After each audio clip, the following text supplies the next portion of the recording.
আচ্ছা, কেমন হতো যদি আমাদের সকলের প্রিয় গোপাল ভাঁড় জাপানিজ কোনো এনিমির ক্যারেক্টার হতো? সো চলো আজকে আমরা গোপাল ভাঁড় জাপানিজ স্টাইলে আর্ট করি। তো তোমাদের সাথে কথা বলতে বলতে আমার গোপাল জাপানিজ ভার্সন আর্ট করা শেষ। এবার এটাতে কালার করার পালা। তো গোপাল সবসময় হলুদ রঙের একটা ফতুয়া পরে থাকে, তাই আমি এখানে গোপালের শার্টে হলুদ কালার করব।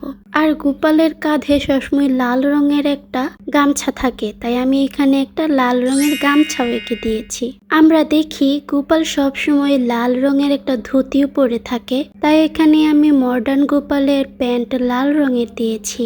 এবার আমাদের গোপালের স্কিন কালার করার পালা। স্কিনও কালার করা শেষ, এবার আমরা হেয়ারে যাব। তারপর কালো রং দিয়ে আমি এগুলোর বর্ডার এঁকে নেব।